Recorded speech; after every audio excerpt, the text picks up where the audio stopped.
Buckingham Palace has issued a strongly worded denial that Prince Andrew was involved in any impropriety after he was named in American court documents. The grand halls of Buckingham Palace, steeped in centuries of tradition and silence, stood unusually still as whispers of a deeply personal and long-anticipated moment spread through its corridors. Prince Andrew, once one of the most publicly scrutinized members of the British royal family, had been granted the solemn and exclusive responsibility of reading aloud the last will and testament of his mother, the late Queen Elizabeth II. This was not just an administrative formality or a familial ritual, it was a moment imbued with emotional gravity, private reckonings, and historical significance. Within the walls of the palace, where the scent of polished wood and time-old tapestries lingered, the atmosphere was thick with a mix of reverence, uncertainty, and silent awe. Before we start, smash the like and subscribe buttons for more updates. The event had been planned discreetly, shielded from the media, and even from extended members of the royal family until the final hours.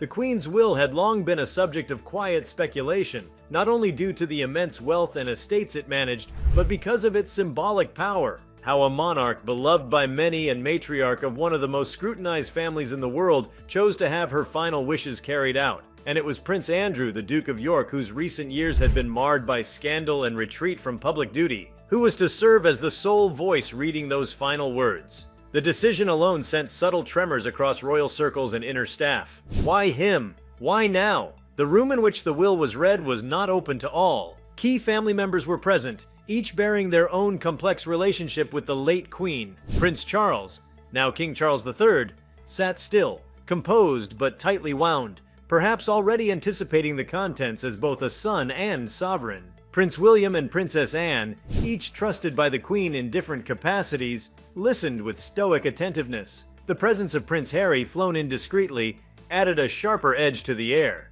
His fractured connection with the monarchy remained a quiet undercurrent in the room. As Prince Andrew began to read, the gravity of the moment bore down on everyone. His voice, perhaps shakier than expected, moved through the legal and ceremonial language that outlined the Queen's will. Yet beyond the division of assets and heirlooms, what truly rippled through the palace was the emotional texture of her final instructions. It was not just about money or titles.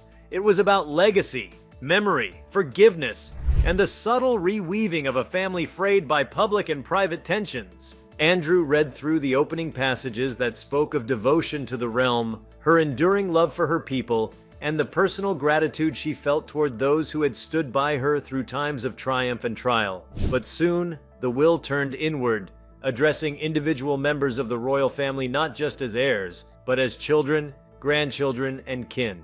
It was in these passages that emotions began to stir behind the composed facades. To King Charles III, the Queen had left not only symbolic treasures, personal letters, heirlooms of state, and ceremonial objects, but also a handwritten message to be opened in private that those present could only speculate about. The room fell even more silent as this part was read, for it was known the relationship between the Queen and her eldest son was forged through decades of complex royal protocol and emotional restraint. To Princess Anne, always regarded as one of the hardest-working royals, the Queen left several deeply personal items: a family brooch, private journals, and a favorite equestrian portrait that had hung in her Balmoral sitting room.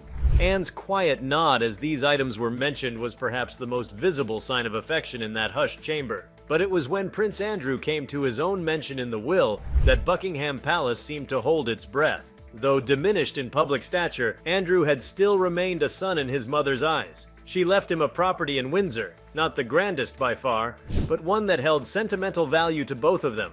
There was no sign of judgment in her words, but neither was there a public redemption written into her final will. It was an acknowledgement of the personal bond that persisted, even as the world watched from outside with pointed judgment. Then came a moment no one had anticipated. The Queen had included a private message to Prince Harry and Meghan Markle to be read aloud. It was not political, not strategic, but deeply human. She had chosen to leave specific jewelry items to her great-granddaughter Lilibet, named after the Queen herself, and a letter to Harry, handwritten and sealed, with instructions that it be delivered directly to him after the reading. The unexpected mention of the California-based prince and his young family, amid so much past tension and public controversy, seemed to unspool something unspoken in the room. A subtle gesture of continuity, perhaps, a bridge not yet burned. Among the more astonishing aspects of the will was the Queen's detailed guidance on her private art collection. Hundreds of works never displayed publicly, held in royal residences and unseen by most outside the family. She instructed that certain pieces be displayed in rotating public exhibitions across the United Kingdom, ensuring the monarchy remained accessible and generous in spirit. This was more than a legacy.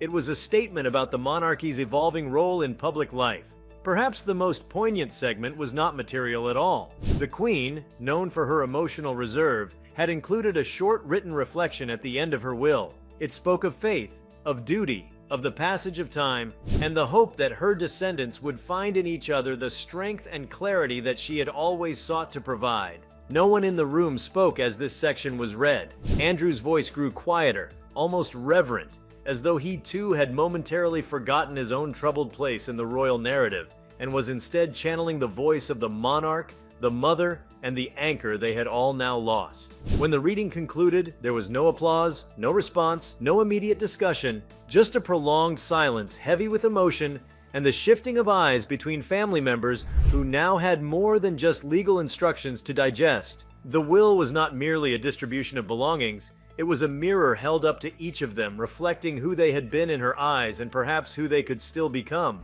For Prince Andrew, the reading of the will was something far more complex than a ceremonial duty. It was, in a way, a rare return to relevance within the family, if only briefly. His role was not celebratory, but solemn. It positioned him at the center of one of the most emotionally consequential events within the royal household since the Queen's passing.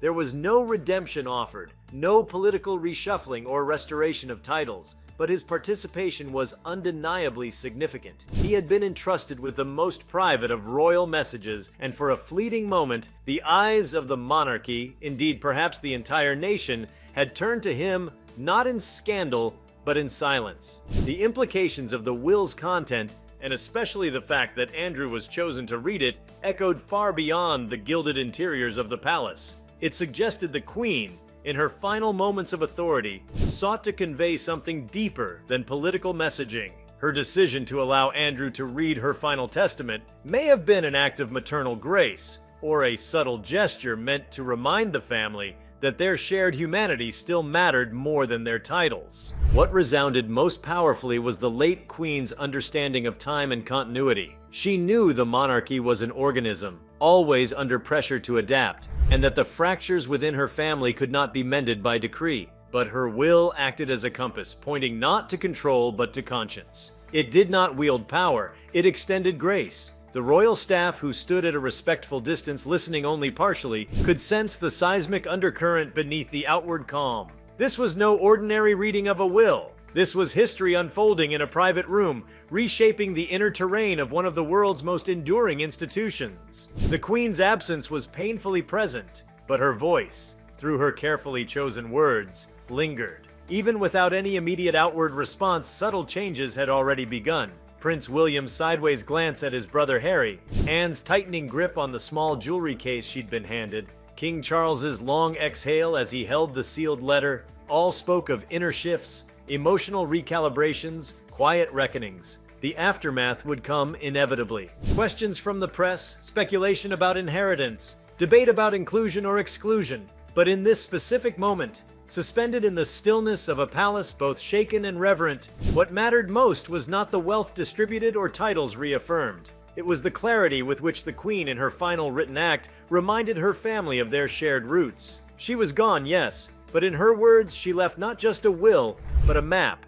And that map, at least in that moment, had been entrusted to the one prince who had most slipped from grace. Andrew, carrying the weight of scandal and solitude, had become, if only briefly, the custodian of her final truths. It was not about redemption. It was about memory, family, and the fragile yet enduring thread that binds them all. The enduring echo of a queen who, even in death, held her family together one last time. If you like this video, please give it a like and subscribe to our channel. Also, leave your comments below and tell us, what are your thoughts on Prince Andrew reading the Queen's last will? We want to hear from you. Thank you for watching, and see you next time.